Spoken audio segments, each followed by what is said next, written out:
Hello students, so I have come up with the second lecture for rotational mechanics, and also my channel Clear Your Doubt is going to help you in your preparation journey.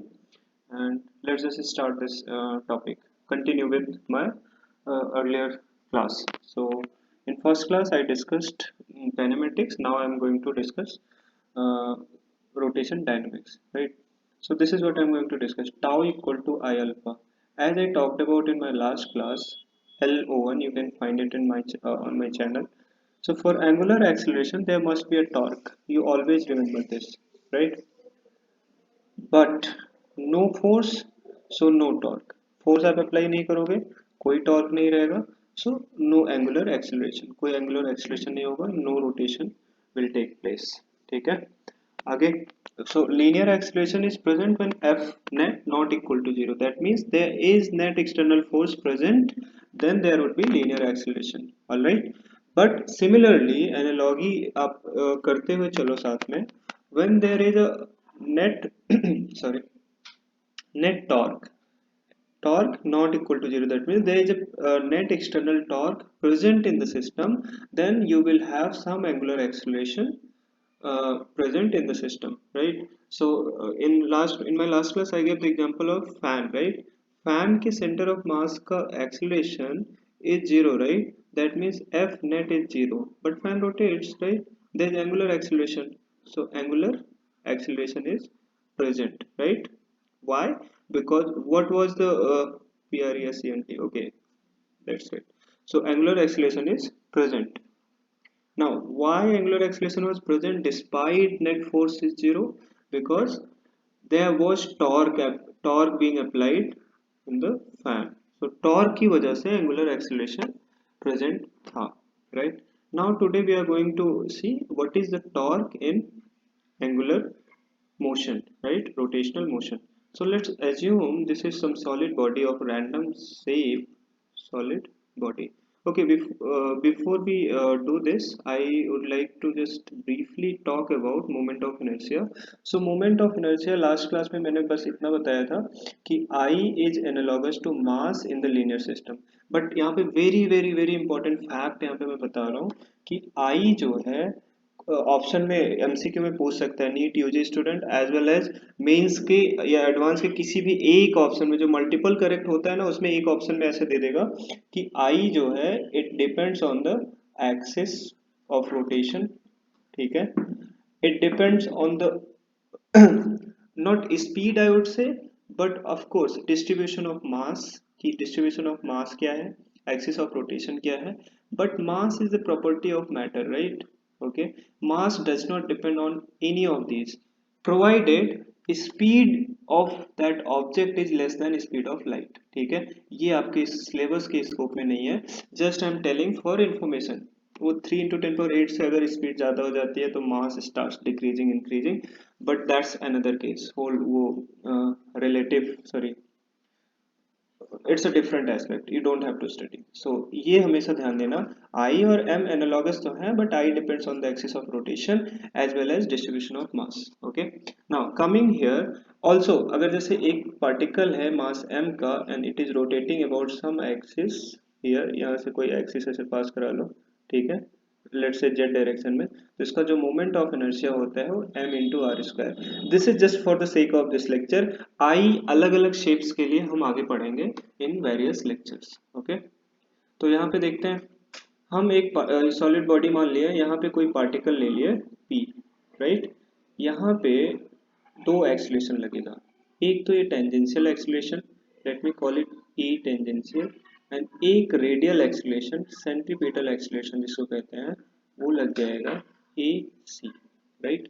और ए सी कितना होता है आप सभी को पता है, V square upon are. ठीक है, एक चीज बताओ, दो एक्सलेशन है तो दो, हम what we are trying to do here, we are trying to find the net torque on this solid body rotating about this Z axis. ठीक है, और ये सॉलिड बॉडी इस जेड एक्सिस के अबाउट रोटेट कर रहा है किस एंगुलर वेलोसिटी से, ओमेगा, और ये कांस्टेंट एंगुलर वेलोसिटी होगा, राइट? सो ये omega, every particle of this solid body will rotate with this omega, angular velocity, और हर एक different different circle, different different path पे होंगे, और वो पाथ सर्कुलर पाथ होगा, और उस सर्कुलर पाथ का सेंटर कहाँ होगा, इस जेड एक्सिस पे, ठीक है। तो v equal to R omega, वो हमेशा हर एक पार्टिकल पे location v equal to R omega, right. तो ये sorry v equal to R omega जो होगा, it is depending on R, linear velocity is going to vary with respect to the location of the particle. तो हम acceleration के बारे में बात कर रहे थे, ac centripetal acceleration v square upon r, what would be tangential acceleration, dv by dt, right.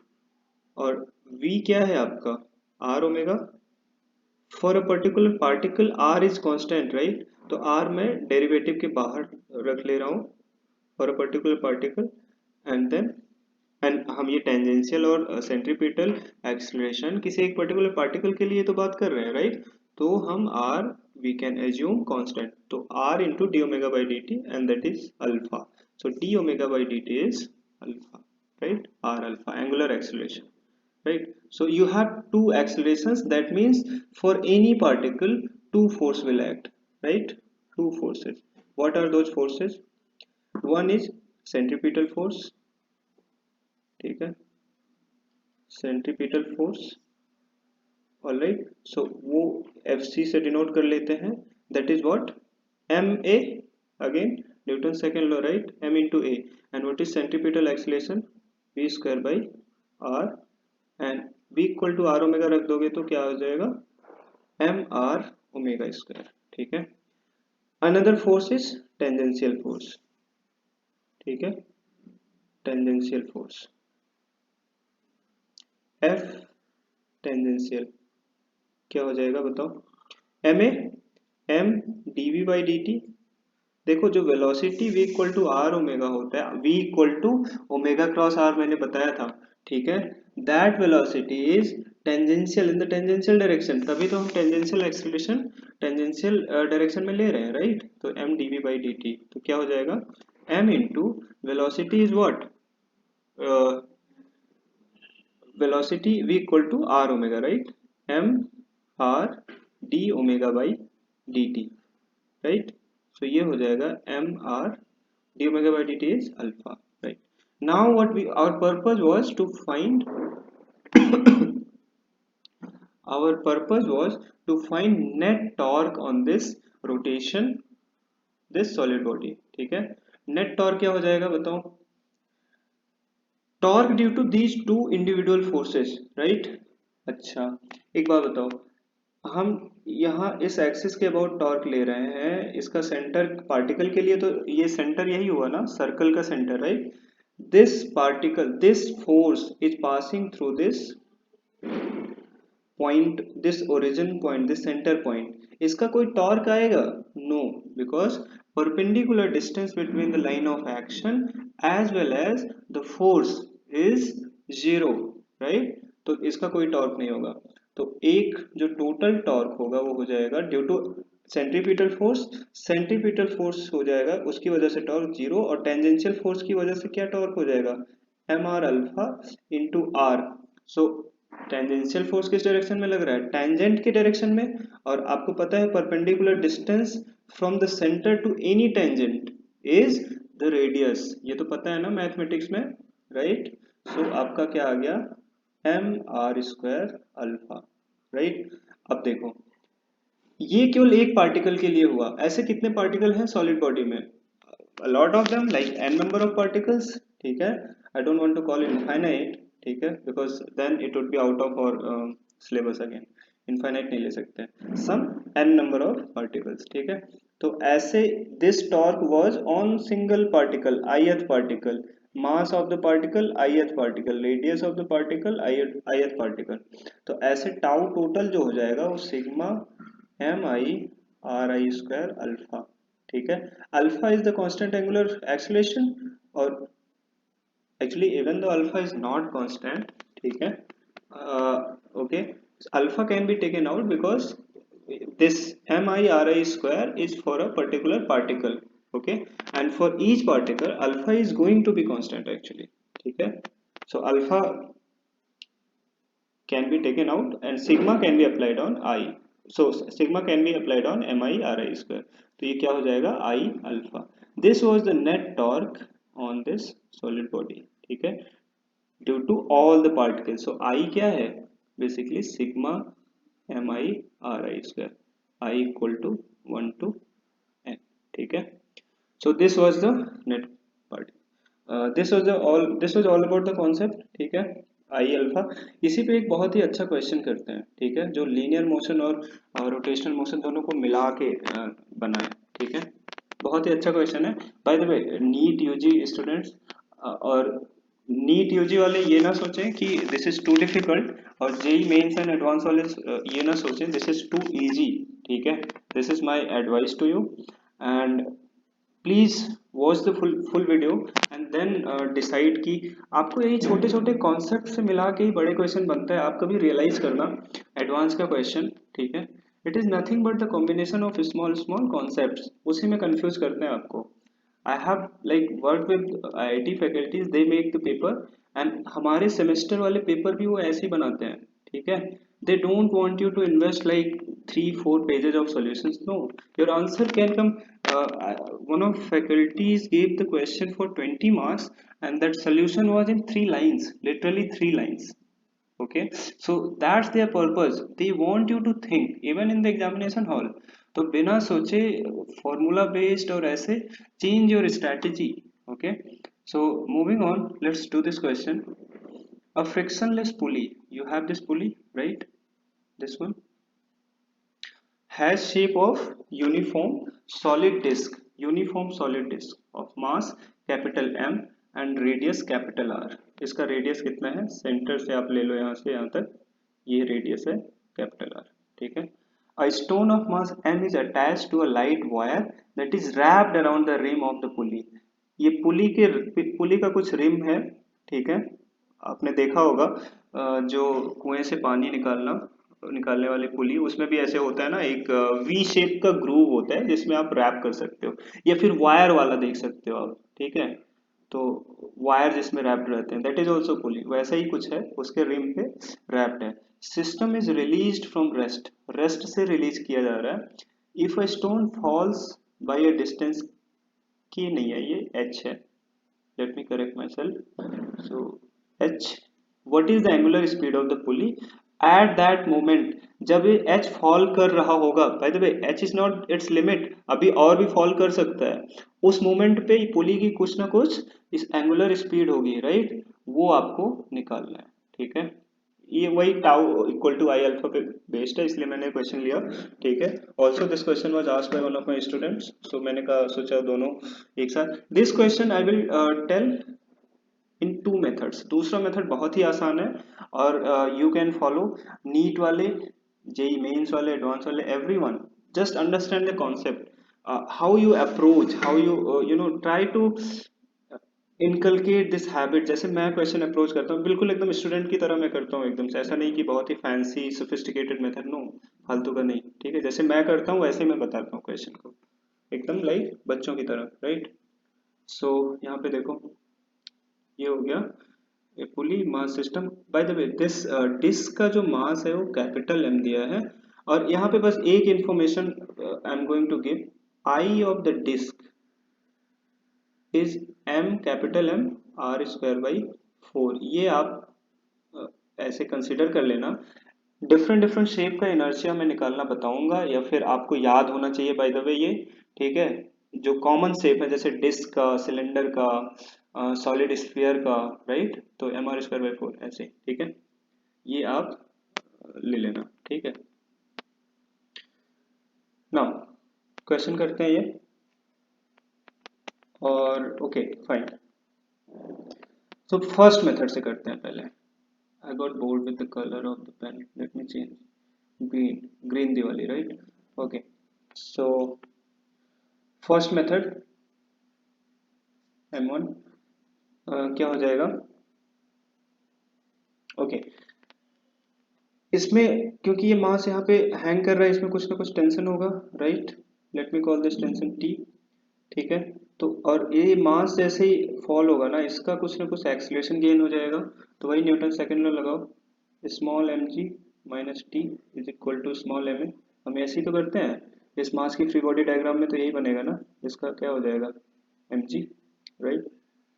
और क्या एक टॉर्क वाला एक कौन, torque should be balanced about this centre. तो टाउ इज इक्वल टू क्या होगा इस पुली का, आई इंटू अल्फा, राइट।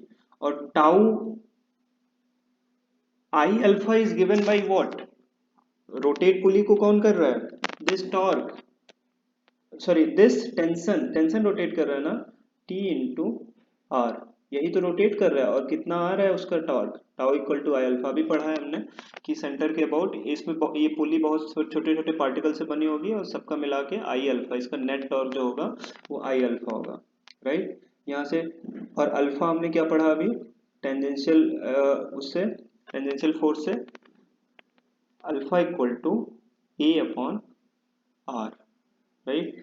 और टॉर्क क्या आ जाएगा, I A upon R square, और आई कितना हमने पढ़ा, M R square by 4 into A by R square, यहाँ से कितना आ गया, capital M A by 4, right. ये आ गया टी की वैल्यू। टी की वैल्यू हम ऊपर वाले इक्वेशन में रखते हैं, यहाँ से हमें क्या आ जाएगा, एक्सेलरेशन, एक्सेलरेशन क्या आ जाएगा, एम जी माइनस टी, और टी कितना है, m A by 4, capital m है is equal to small m a. तो यहाँ से हमारा एक्सेलरेशन की वैल्यू कितनी आ गई बताओ आप, small M G upon small M plus capital M by 4, right. इसको थोड़ा सा और सिंप्लीफाई कर लो, 4 small M G upon capital M plus 4 small M, ठीक है। अब देखो इनिशियली रेस्ट पे था पूरा ब्लॉक सिस्टम, तो हम ये वाला लगा सकते हैं, हमने पढ़ा था पिछली क्लास में, omega square is equal to omega naught square plus 2 alpha, और कितना वो रोटेट हो रहा है, सॉरी आप सीधा सीधा ऐसे लगा सकते हो, एक्चुअली लीनियर वाले से चलते हैं, ठीक है। यहाँ पे आपको थीटा की जरूरत पड़ेगी, I don't want you to get confused, by the way कर सकते हो, ऐसे भी हो सकता है, V square U square plus initial zero होता है 2g h, राइट। और यहाँ से v कितना है आपका, सॉरी g नहीं रहेगा, a रहेगा, right, acceleration is a, right, 2a h, a की वैल्यू रख दो, और v इक्वल टू रख दो r omega, r square omega square is equal to 2h into a कितना आ गया 4 small M G by capital M plus 4 small M. यहाँ से आगे करो, ओमेगा हमें निकालना था, तो ओमेगा की वैल्यू आ जाएगी 8 small M G H upon capital M plus 4 small M, इसका रूट, ठीक है, एंड पूरे का अपॉन में कितना आ जाएगा, capital M. This is your answer. अब मैं एक दो लाइन का आंसर बताता हूँ इसका, how you solve it in like 2-3 lines, ठीक है। Let me choose this colour, okay, this colour की, okay fine. Energy conservation method, ठीक है, यहीं पे बताते हैं। मेथड 2 कौन सा मेथड है, एनर्जी कंजर्वेशन। एक बार बताओ, energy is always conserve in a system, right, E I is equal to E final. Initially ये मास यहाँ कहीं रहा होगा, ये तो मैंने h हाइट यहाँ पे था, अब कितना फॉल हुआ h, अगर हम इसको ऐसे ग्राउंड मान लें, तो अगर मास यहाँ पे है ओरिजिनल पोजीशन पे, तो इसके पास पोटेंशियल एनर्जी होगी, कितनी है वो, स्मॉल एम जी एच। और जो पुली है उसके पास रोटेशनल काइनेटिक एनर्जी कितनी है, जीरो। और फाइनली ये मास h हाइट नीचे आया, तो इसके पास क्या आया, वो mgh किस में कन्वर्ट हुई, मास को काइनेटिक एनर्जी देने में, और पुली को क्या दिया इसने, इसने half I omega square rotational kinetic energy दिया, वो potential energy of the mass give kinetic energy to the mass और stone, and rotational kinetic energy to the pulley, right. अब ये हो गया, इसको बस सिंप्लीफाई कर लो, आ गया आपका answer, M G H is equal to half V equal to R omega, right, small M capital R square omega square plus half I क्या है, capital M R square by 4 omega square, right. Omega square कितना आ गया, इसको और एक बार simplify करते हैं थोड़ा सा, नहीं तो आप कहोगे मैं ज़्यादा शॉर्टकट ले रहा हूँ। ये हो जाएगा small M G H is equal to, ये हो जाएगा कैपिटल, ऐसा क्वेश्चन पूछा गया नीट में, ठीक है, और मेंस एडवांस में तो आते रहते हैं इसका एप्लीकेशन। तो ये हो जाएगा 8, आपका एलसीएम ले लोगे अगर, तो आएगा इधर से 4 small M plus capital M by 8 R square omega square, right. यहाँ से ओमेगा की वैल्यू आ जाएगा, cross multiply 8 M G H upon ये 4 small M plus capital M, इसका अंडर रूट, ठीक है, और पूरे का अपॉन आर, राइट। यही आंसर आया था आपका यहाँ से भी, ठीक है। Okay, so thank you so much for watching the video. आप चैनल को जरूर सब्सक्राइब करो, ठीक है, that is very very much needed for my motivation. That shows that you want more such videos where I can put my effort and you can get help. If you really think you have learned something from the channel, you must subscribe. आप कितने सारे फालतू के channel subscribe किए रहते हो यार। I saw one of the, I have seen many, right, कि अननेसेसरी पढ़ाई से डिबेटिंग वाला चैनल सब्सक्राइब किए रहते हो। Do subscribe my channel as well, I am not saying you don't subscribe to others, just this one is also important, right? So this would be very much helpful, okay? So for JEE and NEET UG, you keep sending your questions and have a great learning. All the best. Thank you so much. Bye.